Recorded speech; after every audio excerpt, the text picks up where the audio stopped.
Thank you for coming. This is, in one way, the next in a series of book talks sponsored here by the JTS Library. But it's also different in its kind. What we've done typically, our history, and we've set this up as a very nice little cultural institution here at JTS over the course of the last few years, inviting faculty members who have published new books to come and speak about their books and do a little bit of reading and exchange with people who come, and we sell the books at the end too, so it works out for everybody. This began a little bit differently because, Pam, please tell me if I'm remembering this correctly. My recollection is that you got in touch with me and said, I hear, there's a possibility of doing readings. Am I remembering this correctly? Okay, good. Well, perfect. Now, of course, I responded like a typical, institution person and said, I don't recognize that model. We haven't done that before. And so we went back and forth a little bit. And in the end, we realized an opportunity. The opportunity was that, as it turns out, we've got a culture of Psalms here at the Jewish Theological Seminary. Not one, but actually three members of our Bible department are working independently on their own Psalms projects. And as a consequence of that, we realized that there's an opportunity here to combine a very interesting new translation of Psalms, reading and some words on that, with a thoughtful alternative which would involve some response and discussion on the part of one of our esteemed faculty members. And that's the program that we've got here. What we didn't realize at the time was that this would form the second in a very brief series. This is a very brief series. The second in a brief series on how one deals with translation and related things. In the former case, just last week there was a very interesting program which involved a scholar and an author who approached from a very different perspective, both of whom recently wrote books on Judah Halevi, one of whom is here. And we have an equal kind of opportunity here. Pam Greenberg, I had the privilege of going out to dinner just before this, and she approaches this not as a scholar, but as someone who's interested in Psalms and prayer life. I think I've got this correctly, but you'll say far more about that than I have.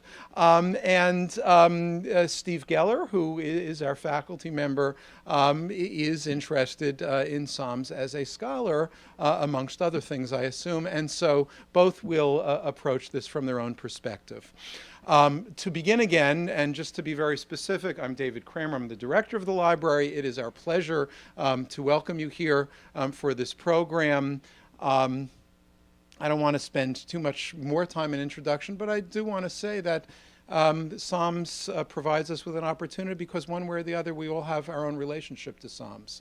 And so if there are different approaches to its translation, of course, that's only a reflection of the fact that each of us, as we come to this magnificent body of materials, poetry expressing the deepest and broadest expressions of the human spiritual soul, we're going to find ourselves resonating with these approaches and many others. And so this is just an opportunity to begin again. Every new translation is an opportunity to begin again. And so it's really a wonderful occasion. Glad that we can welcome you, Pam Greenberg. And we will begin with words of introduction and reading, I think, and then invite Steve Geller for his own words, both on this translation and on the challenge of translation.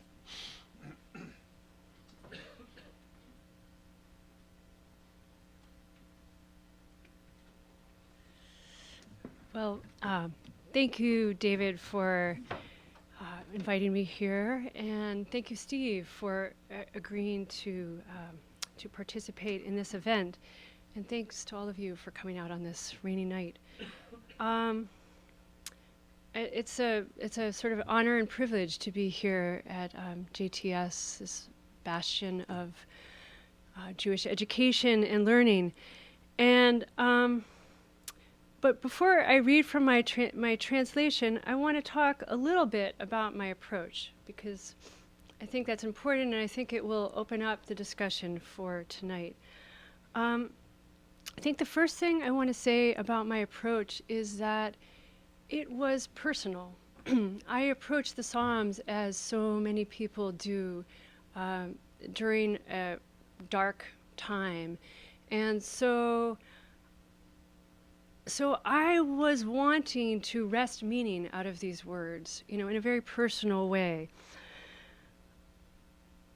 And so there's a little bit of a tension with the Psalms, in the Jewish tradition and also in the Christian tradition. There's a strong liturgical use for the Psalms. We use them in our prayer life, in our communal prayer life, but the Psalms also have an intensely individual characteristic and quality, and those two sometimes find themselves in tension, among other things.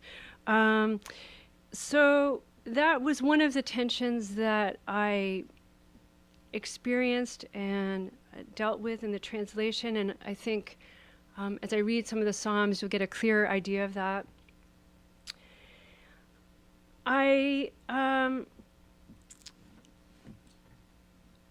I want to note, though, that there has been some history of uncomfortability about the Psalms as expressing personal, individual suffering. And you find that sometimes in commentators like Rashi, the medieval commentator who at times wants to read even the most intense Psalms about individual suffering as emblematic of the suffering of Israel. Wants to read them as sort of communal suffering. So there is some tension in the tradition with reading them as just human outcries to God. And in some ways, that's how I approach them.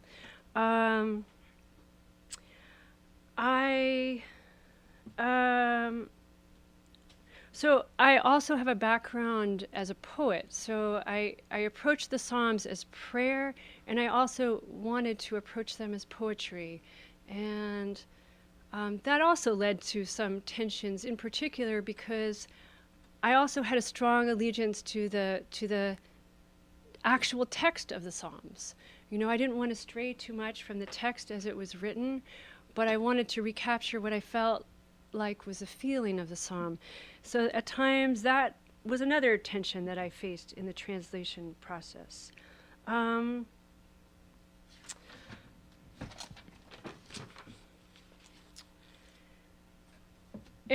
I think to some extent this is a tension that anybody who takes religious tradition seriously faces.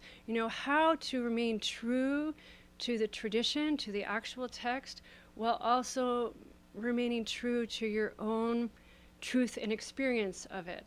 And that came up for me in a number of ways in the translation process, and I'll try to touch on a few of those tonight.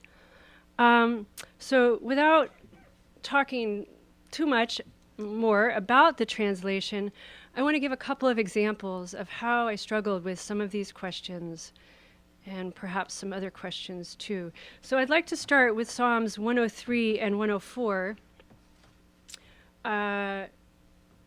both of which begin with the same line in Hebrew, and both of which I render slightly differently in English.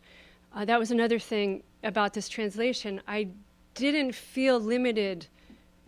I didn't feel that I had to render the same phrase the same way in each context. In fact, I felt that I had to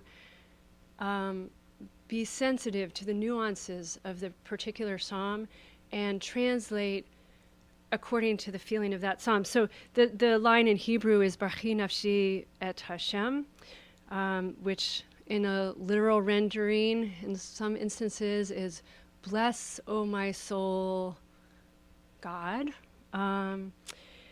In Psalm 103, I translate those lines, "Be wild, O my soul, for the source of wonder." And in Psalm 104, which has a bit of a quieter, more reflective tone, I translate those lines as, "Stand in wonder, O my soul, before the eternal." And so I'd like to read Psalm 103 by David. "Be wild, O my soul, for the source of wonder. Let all my insides praise the holy name. Be wild, O my soul, for the source of wonder. Don't let me forget all your kindness and help. The one who forgives all my wrongs, who heals me from sickness, who rescues my life from the abyss, who wraps me around with love and devotion, who satiates my mouth with delight, renewing my youth like an eagle's. You make harmony, bringing justice to all the oppressed. You made your ways known to Moses, your works to all the children of Israel. You are compassionate, generous beyond limit, quieting anger, abounding in love. You do not hold on to a quarrel forever, will not remember our faults for all time. You do not requite us according to our errors, do not demand from us in proportion to our wrongs. For just as heavens tower above the earth, so is your love upon those who hold you in awe. Just as the eastern horizon is far removed from the west, so does the Creator distance us from transgression. Just as a mother has compassion for her child, so do you have compassion for those who hold you in awe. For you know our inclinations and remember that we are dust.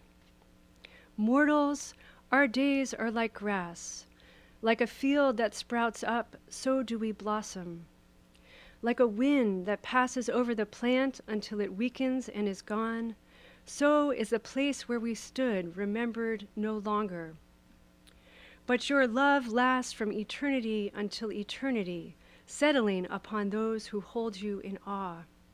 Your righteousness continues toward our children's children, to those who uphold your covenant with love, those who remember your attention to our suffering, in order to learn from your acts.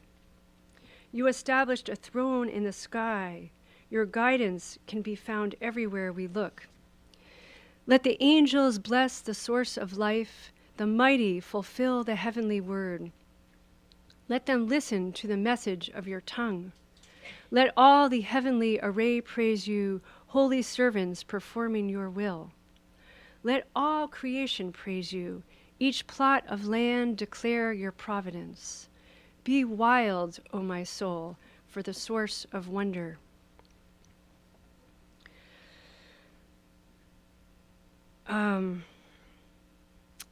The next psalm that I'd like to read is a psalm that some of you are probably familiar with from the Yamim Noraim, the high holidays. It's a psalm that's traditionally recited from Rosh Chodesh Elul until Shemini Atzeret, Psalm 27. And I wanted to read this both as just an example of the translation, but also as an example of ways in which I wrestled with the traditional interpretations in some ways.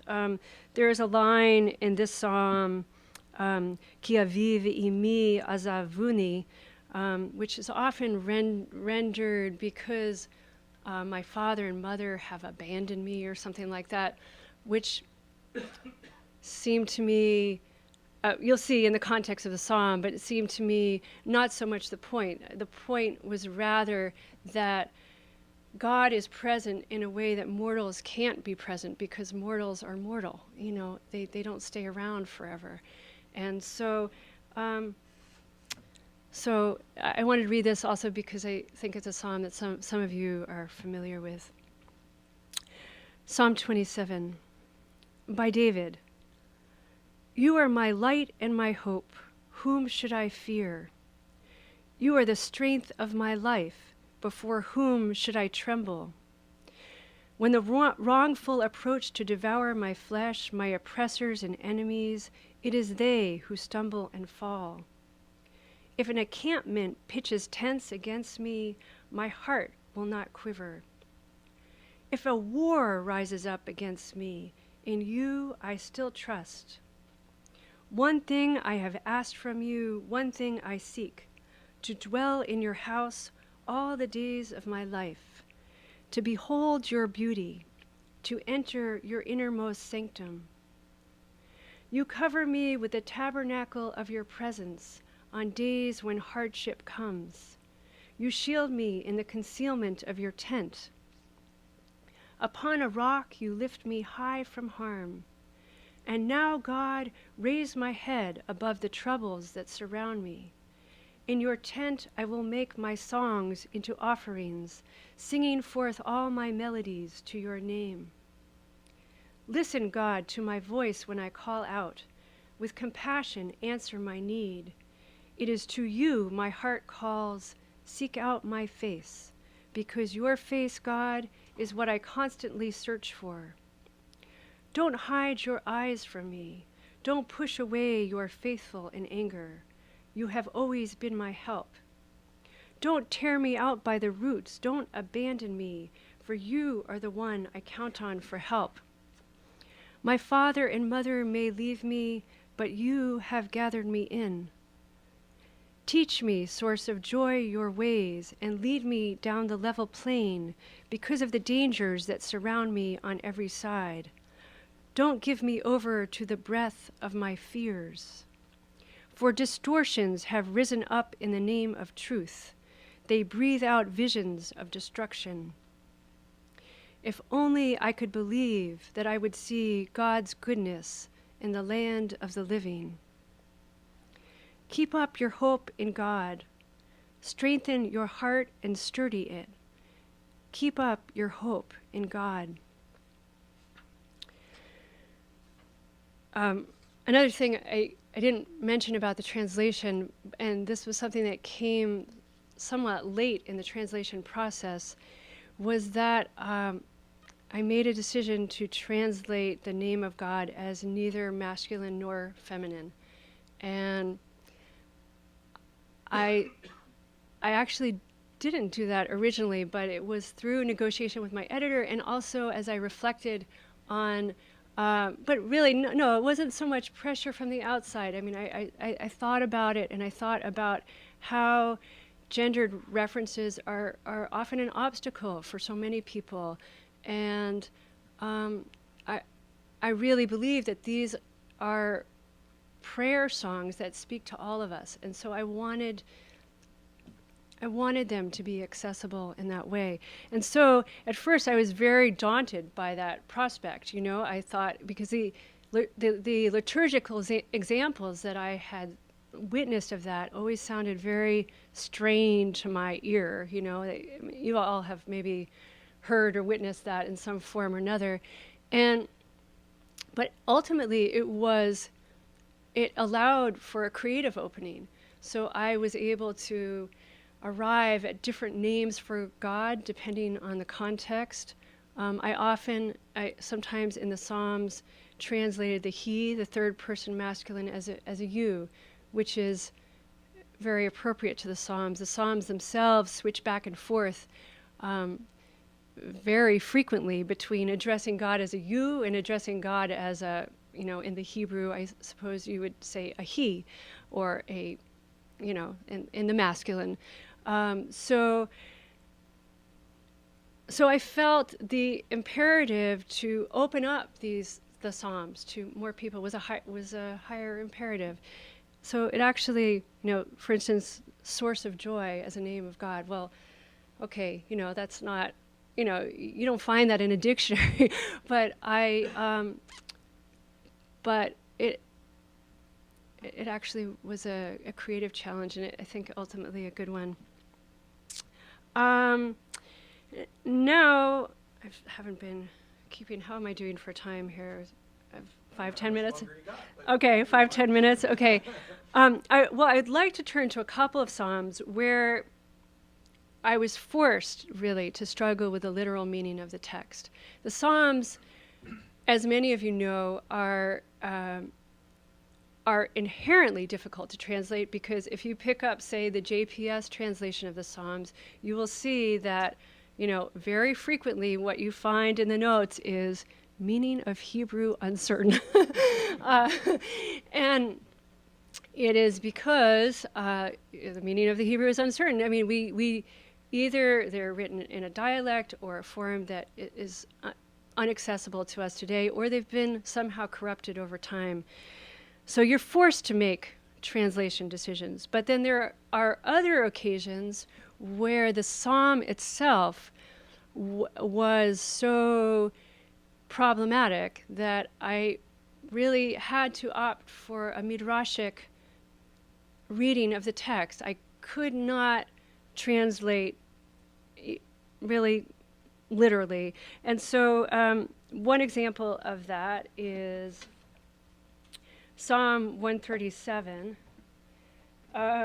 which, as somebody who grew up, I came to religious life as an adult. It's a long, complicated story, but I knew this psalm through the reggae version first. By the rivers of Babylon, there we sat down. The Melodians do a version of that psalm. So that was a version I knew. I didn't know that at the end of Psalm 137, there are lines about the praiseworthiness of those who smash Babylonian infants against a rock.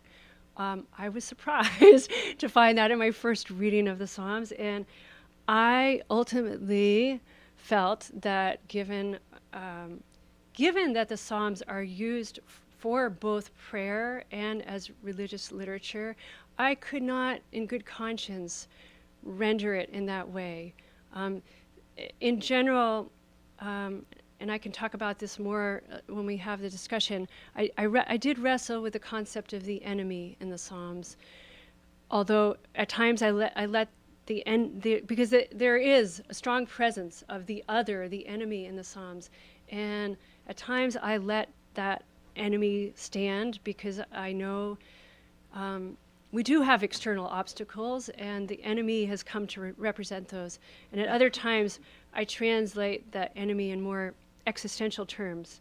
Anyway, in Psalm 137, the question that I asked myself is, what is this psalm really getting at? It's understandable to me that being a victim of violence, you would have the instinct toward revenge. You would wish some kind of revenge on the enemy. I mean, that's an understandable response. But really, it seemed that what the psalm was after was, or what the psalm was trying to get at, was making those who perpetrate violence be made, that those people should be made to feel the effects of the violence that they had perpetrated. So I will read that psalm, and you'll see how my ending differs from the Babylonians, the wish that Babylonian infants be smashed against a rock. By the rivers of Babylon, there we sat down, and there we wept when we remembered Zion. On the willows along the shore we hung our harps, for there our captors demanded words of song. Our mockers insisted upon gladness, saying, "Sing for us a song of the Zion you love." How can we sing a song of God in a strange land? If I ever forget you, Jerusalem, let my right hand grow numb, let my tongue cling to the roof of my mouth. If I do not remember, if I fail to raise Jerusalem above my highest joy, let the children of Edom remember God on the day of Jerusalem, those who said, "Lay it naked, strip it bare, down to its very foundation." O daughter of Babylon, ravaged one, your wrongs have led you to suffer. One day you, too, will see your brightest future shattered against a rock. So, as children represent future in some way, I translated it a little more metaphorically in that psalm, and another psalm in which my praying of it, in some sense, influenced my translating of it. I mean, that's something we don't talk about much, but I think it happens for some of us, with the Psalms in particular, because there's so much a part of our communal prayer life, and then for many of us, parts of our individual prayer life too, is Psalm 95, which is familiar to some of us from the Kabbalat Shabbat service. And the final line of the psalm always it was always a conflictual moment for me in prayer services, because it always seemed to involve this great distancing from God, and God vowing that the people would never come to God's place of rest, which is completely sort of opposite the spirit of Kabbalat Shabbat, which is entering into the experience of Shabbat. And so there too, when I recited the psalm in prayer, I understood it slightly differently, and that is reflected to some extent in this translation. So I'll read that too. So this is Psalm 95. Come, let us sing out to God. Let us shout with joy to our rock of salvation. Let us come before our Redeemer with thanks, proclaim with music the holy name. For you are a far-reaching power, towering sovereign above all false objects of praise. The one whose hand holds unexplored valleys, peaks of great mountains are known to you alone. The one to whom the sea belongs, it is you who made it.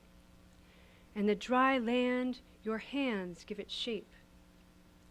Come, let us bow down and humble ourselves. Let us praise the Holy One, our Maker.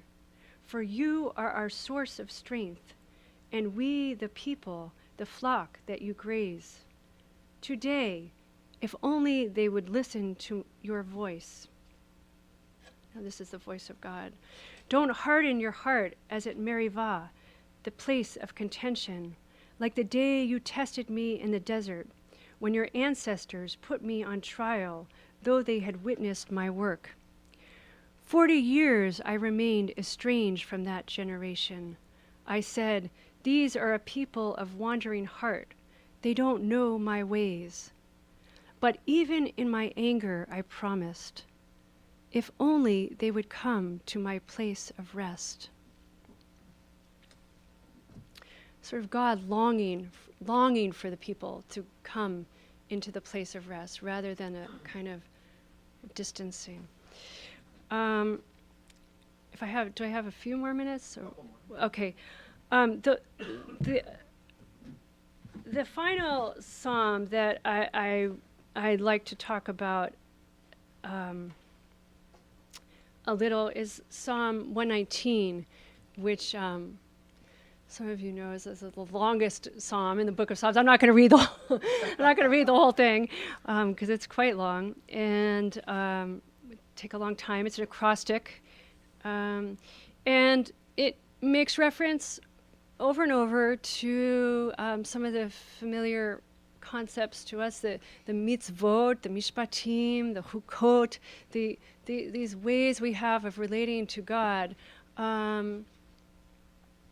And in my translation, I questioned translations of words even as simple as the word mitzvot or mitzvah, which is almost always translated as commandment or commandments. But to me, that always felt dry and somewhat legalistic and not expressive of the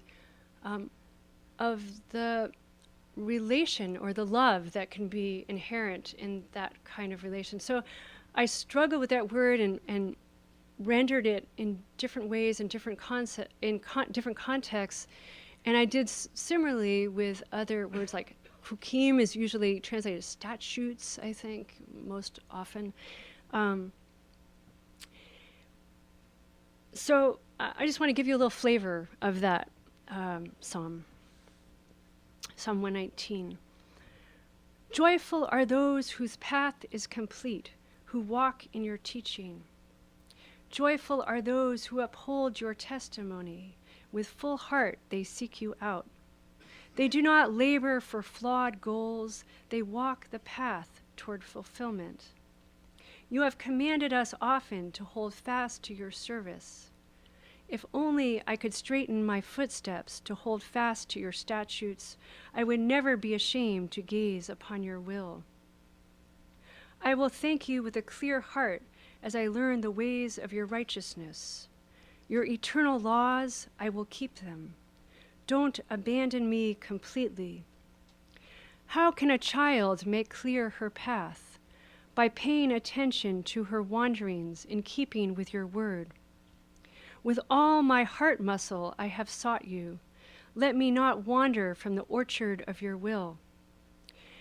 In my mind I have fortified your phrases, so I would not fall away from your purpose.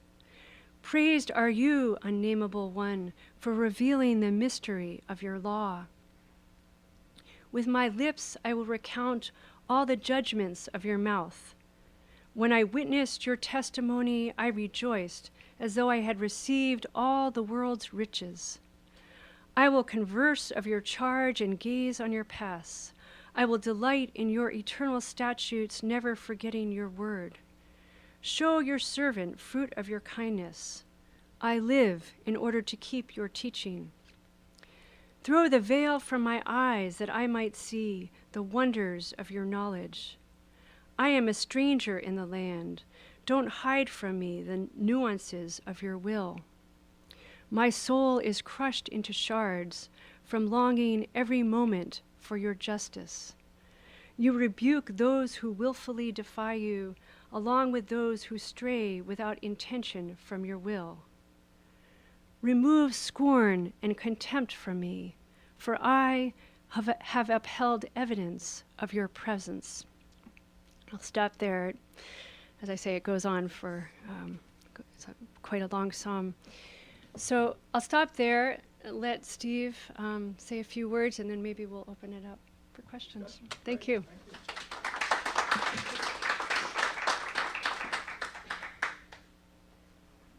Okay, now for something a little bit different than appropriate. But Pamela's translation is part of a long ancient Jewish and I suppose Christian tradition.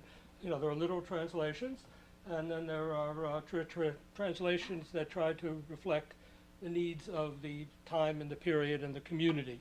If you have among the Aramaic Targumim, you have Targum Onkelos of the Pentateuch, which is painfully literal.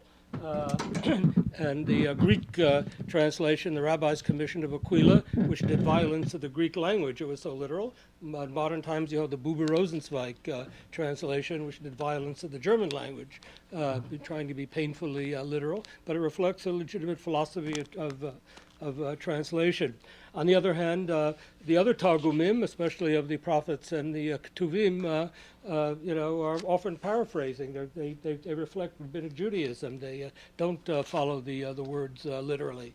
And there were other Greek, even in the Septuagint, the great Jewish Greek official Jewish Greek translation. There are books that don't even attempt a literal translation, but try to express the meaning of the text in light of the needs of the Greek community in Alexandria. So this is both the literal approach and the non-literal approach, the interpretational approach, the poetic retelling approach have long roots in the Jewish tradition, and I guess in all other traditions also that have sacred texts. I'm not going to talk anymore about the philosophy or the various approaches to translation in general. Since my time is short, I'm going to simply talk about my struggles in trying to translate the Psalm. I'm involved in a commentary. I was assigned to it a long, long time ago, and I've come to the point where I wish that there were many fewer Psalms than there actually are. You mentioned my two other colleagues, Ben Summer and Alan Cooper, are also involved in Psalms projects, but they only have to do 30 Psalms, and I have to do 150, and that's a considerable difference. In any case, when I started when I started the project, I thought, well, the first thing I'll do is I'll just whip through a translation, just a simple, not a fancy poetic translation, and I got as far as the word ashrei, which stopped me completely. Now, as you know, ashrei is the first word of the first psalm. I have a little handout, most of which we're actually not going to use, but since I did it, I'll hand it out. Some of it we'll use, and the dictionaries say that ashrei. Some translations translate it as blessed, others translate it as happy. Alter, who's also has published a translation of Psalms, I believe translates it happy, and I think that Pamela translated it as blessed. Right? Those are the two standard. Yeah, but those are the two standard translations. But if you're a Bible scholar, and your job as a Bible scholar is to try to get back to the original intention, that's what you're paid to do. I mean, you can give literary interpretations or poetic analyses if you want. But having learned all these languages, your job is to try to get back as to what it meant at the time that it was written, whenever that is. So the point is, to make a long story short, that ashrei doesn't mean happy, nor does it mean blessed. Hebrew has a perfectly good word for blessed, baruch, which is used all the time. And if they wanted to say blessed, they could have said, blessed, baruch. As for happy, Hebrew has a perfectly good word for happy, like sameach, and a lot of words for happy. In any case, biblical religion is not about happiness. That's not that America might be about happiness, but not biblical religion. So I struggled with ashrei for quite a long time. The word ashrei is actually a construct of a plural noun used as an abstract. It literally says the ashrei of such and such. But the question, what does it mean? Because that's the only form that occurs. Well, there are a couple of possibilities in terms of the Bible. One of them is, for that root, is the same as in the name of the tribe Asher. Ashrei could be the plural of that, actually. And most notoriously, the goddess Asherah. These are all forms of the same root anyway. Now in Asherah, there's a big deal. I mean, this has become an important business in recent times. I've given you a copy of the translation of Psalm 1 that I made around 1995. Actually, I would change it if I were doing it again. And you see I translated ashrei there as assured. We'll come back to that. Assured at least has the virtue of that it sounds like ashrei, even if it doesn't mean necessarily the same thing. But I gave you a couple of pictures down below. The Asherah is represented in the Bible as something idolatrous. It was a wooden pole or a representation of a tree, the tree of life, which was in the temple and which was removed in the reforms of Hezekiah and Josiah. It's something really terrible. But we've come to understand in terms of archaeology that the Asherah played a big role in actual Israelite and Judean religion. The pictures that I've given you, which I've snipped out of Cale's book on Israelite iconography, show one of the representations of the Asherah as a pole standing, sort of resting on a lion, something of that sort. This is, in fact, the goddess Asherah in her guise as the tree of life. It's a standardized pole form of the tree of life. This picture actually comes from a Judean place, Kontilet El Ajrud, from the 8th century.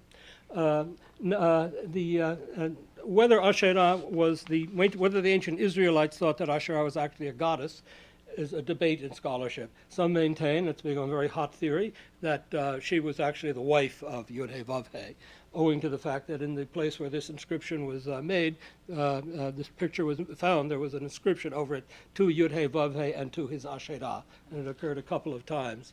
Other scholars think that Asherah has become a common noun, reflecting what Asherah originally was, and it had become something like God's power to create fertility, because the tree of life stands for fertility, productivity, and so on. And so it doesn't necessarily mean that that Asherah was viewed as a deity or as the consort of God, but had simply become an attribute of God's power to bless. In any case, one possibility is that the word Ashrei is a form of all this. And what it really means is, therefore, to make a long story short, something like fertile is the man, or productive is the man, or something of that sort. Support for this comes from the rest of the psalm. The core of the psalm is the image of a tree. He is like a tree set up by brooks of water, who gives its fruit in season. Its leaves unwithering, all he does prospers. This unwithering, ever fruitful tree is exactly what the tree of life, the Asherah, traditionally was in ancient cultures. So the metaphor, anyway, supports the fruitful interpretation, or the Asherah as fertile is the man, or fruitful is the man, or productive is the man, something like that. On the other hand, in Hebrew, we have another root, aleph shin resh, which means to walk or to go. It's kind of rare, but it occurs. And some people, how this relates to the other root, Asher, we don't know. But support for a meaning like well-directed or on the right path is the very verse in which the word occurs, because it's followed by words of walking. The man who does not walk with the counsel of the wicked, on the road of the errant does not stand, in the seat of the insolent does not sit.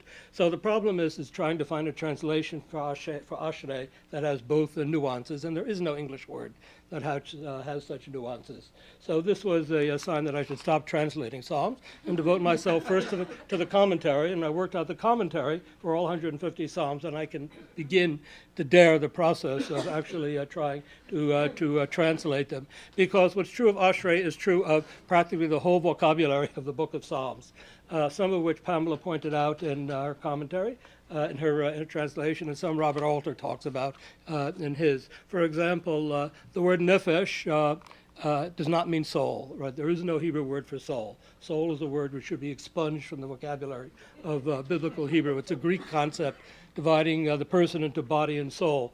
They divided the person into lev and nefesh, as in Shema, b'chol levavecha u'b'chol nafshecha. The lev, the heart in the Bible almost always means the mind or the intellect.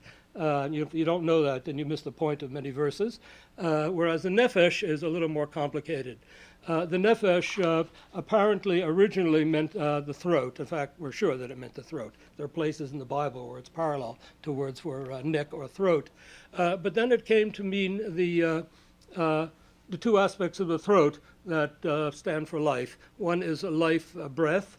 There are some cases of that, but actually that's not the major one. The major one is blood. The lifeblood is in the throat, in the jugular vein. The throat is cut, and the life departs, and the life is in the blood. A couple of places, and very important spots in the Bible, it says ki hadam hu hanefesh. The nefesh resides in the blood. It's the life's blood. So nefesh means throat, gullet, and also, and from there to appetite. It's a greed even, and also means life's blood. From there it comes to mean life or vitality, and from there it comes to stand for the person as a whole. Sometimes nefesh just means individual or a person. But it's a word of very strong physicality. That's the point, in all its meanings. There's nothing spiritual about the word nefesh. There's no place, it's not even a word for breath. The normal Hebrew word for breath is neshama. It says in Genesis that God breathed into Adam nishmat chayim, and he became a nefesh chaya. So certainly breath is important for life, but the blood is where the nephesh resides. It's a word of very strong physicality, and there's no English word for it. I mean, nephesh must occur dozens, if not hundreds of times in the book of Psalms, and there's no single English word with which you can translate it, and in fact, there's no English word with which you can translate it. Alter sometimes translates it as being, my being, or my whole being, but he doesn't, some scholars translate it as life force, which is kind of clumsy. So nephesh is a problem I still haven't solved yet. As Pamela pointed out, mitzvah as a commandment sounds kind of, legalistic, but then biblical religion is legalistic. However, mitzvah doesn't actually mean commandment, or not exactly commandment. This is a more subtle difference. L'tzavot, or mitzvah, means a commission. Now, you might say the difference between a commission and a commandment is a negative, is so small as to be insignificant. But a commandment gives the impression of something that comes from a higher authority on a take it or leave it basis. You either do it or not. Whereas a commission has a more personal tone. It's something that someone entrusts to you and asks you to do as something which is a benefit to them in a way, or something, or that is fulfilling some need that they have. And translating the mitzvah as a commission puts the relationship between God and Israel on a slightly more emotional basis.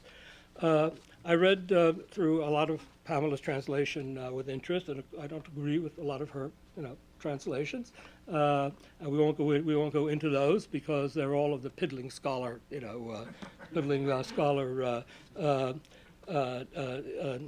nature. But I think on one point, and this is the major point I want to make and end with also, I think that she is correct, and more correct than Alter is in his translation. He says that the Psalms are basically a conventional document using conventional, traditional language. And Pamela says that the Psalms have been misunderstood by later tradition, and that they are in fact documents that deal with they're not expressions of faith. They are expressions of a wrestling for, a struggle for faith, and that makes them particularly modern. And as a result of my work, I've come more or less to the same conclusion. So I want to talk about that for a couple of minutes. My goal as a scholar is to establish the original setting in life of the Psalms, what they meant at the time they were written, which I'm going to state is from most of them were written in the 8th to the 5th century BCE. There are some older ones also. And what was going on in Israel's religious life at that particular time. The answer is that it was at that time that monotheism not only developed but became explicit. And standard biblical religion is monotheistic. I think we're all aware of that fact. But you may not be aware of the problem that caused. Namely, if there's only one God, then God is responsible for everything that occurs, for bad things as well as good things. In non-polytheistic religions, there's no particular problem with theodicy. That is the question of justifying the ways of the gods. I won't say there's none. There is none. There's literature on this both in Egypt and Mesopotamia, but it's not as pointed a problem as it is in a monotheistic religion. And there's reason to think that an actual Israelite religion, contemporary with the Psalms and popular religion and earlier, angels played a big role, and that people would ask angels to intercede with them before God. You had various ways of getting what you wanted through prayer and through sacrifice. But once religion became totally monotheistic and there was one divine focus, and God is responsible for everything that occurs. And this creates a great problem, namely, why is there evil in the world? You mentioned the prominence of foes in the Psalms. It's been noticed that the foes in the Psalms are not usually specific to things that they're persecuting the person, they're mocking him, and so on and so forth. It's very rare that we have any specific thing that the foes are doing. And I think the reason for that is that the foes are a kind of a generalized picture of what is troubling the psalmist. the things that are troubling the psalmist. And the overall problem in the book of the Psalms, or at least in the core of the book of Psalms, is the problem of suffering and of evil.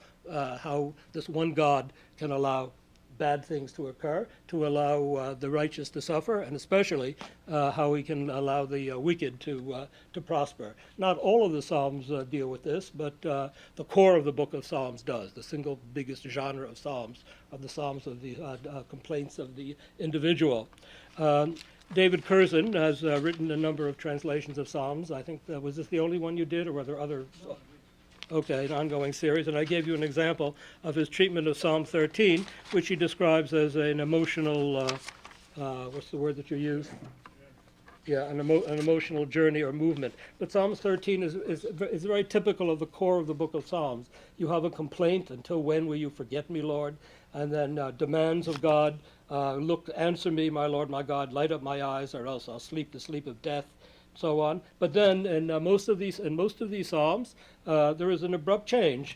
There is a statement of what scholars call the certainty of being heard, a statement of trust. I trust you, I have faith in you, I know that you will rescue me, and so on, which is not motivated. It doesn't, it's an abrupt change with a statement of rejoicing at the end. Often it's more complicated than this fairly simple example, but that's the movement in many Psalms. The Psalms are really about faith, because faith was also a new idea at the time. It was a much more radical form of faith that went along with monotheism. In older forms of religion, you kind of negotiated with the gods. If you look at the parallel examples of this kind of literature, and say the Psalms of Egypt and Mesopotamia, you praise whatever god you're addressing, but there is an implied threat in it. You know, if you don't do what I want, I will stop worshiping you. In any case, you had other means of approach to the gods. You could use magic. You could get various ways of getting what you want. Once monotheism came along, there was a problem. Only one God, and there were no real models of monotheistic prayer. The book of Psalms is there to present us with models of monotheistic prayer, and they center on trying to understand how the moral order works in relation to God and to the worshiper, but also they deal with the idea of this new idea, and it was a radically new idea at the time, of faith, or absolute faith, or trust in God, unmotivated by what God can do for you in terms of material reward. I know there are some Psalms that do talk about material reward, but many of them don't. Psalm 119, for example, which is a very long psalm, and actually is rather extremely dull. I haven't done it yet. But if you read it, you know, not only does every verse have a word for commandments or laws or statutes, but if you I never noticed this until I forced myself through it. Not once in the psalm does the psalm ever ask for anything. Right? It praises God for the commandments and asks for enlightenment, but it never says, give me riches or wealth or any of the things that you might want. Nothing material is ever asked for except the privilege of enjoying the commandments or the commissions or whatever you want to call them. So in this, I think that Pamela is on the right track, because there's one thing, and with this I will end, and which you have to understand about the book of Psalms, which that first of all, Judaism and Christianity have totally misrepresented what the Psalms are actually saying, which is legitimate. I mean, they're sacred texts, and sacred texts are always being reinterpreted. You know that most of the founding fathers did not believe in democracy, for example. They actually hated democracy. That doesn't mean that you throw away the Constitution. Judaism and Christianity are otherworldly religions. They both have a perfervid belief in the life in the world to come. Ein ha'olam hazeh ela prosdo le'olam haba. This world is nothing but an antechamber to the next world. And whatever is bad in this world will be made good by God in the next world. The rabbis say this over and over and over again. So if, you know, suffering and the problems of God's justice in these worlds are inconveniences, they're not major problems. But the thing you must know is that the book of Psalms does not have such a concept of reward and punishment in the afterlife. The Psalms say over and over again, Lo hametim hallelujah. the dead cannot praise God. You know, chai chai hu yodeka. That's actually not from Psalms, but it's a similar idea. It is only the living person who can praise you. So if you look at Psalm 69 or 88 especially, you'll see that once you're dead, you're totally cut off from God. So the answer has to come in this world. Now, I think this makes the book of Psalms actually especially relevant to modern people, something I think that you have pointed out, because there are many people today, and both Jews and Christians, who don't have the traditional view in the afterlife, which was the traditional Jewish and Christian answer to most problems. And the book of Psalms and the people who are anguished in the book of Psalms looking for answers when they don't know what the answer is yet. They only know that they need an answer in this life. That makes the book of Psalms particularly relevant to modern times, more relevant in its original meaning than it was to Jews and Christians for 2,000 years, I would say. And that's why I think that, the other most popular book of the Bible, and the Ketuvim anyway, is Job. But Job has this particular resonance for modern people. There are many translations of Job. Professor Shenlin has written one translation, and there are many others. Job is widely studied in humanities classes, and I think Psalms, if Pamela and other people write more translations of Psalms, might be worthy of that also. And that people, if they look at them in a modern way, which paradoxically is also the ancient way, can find resonances in Psalms that are of particular interest and value to modern people. Thank you.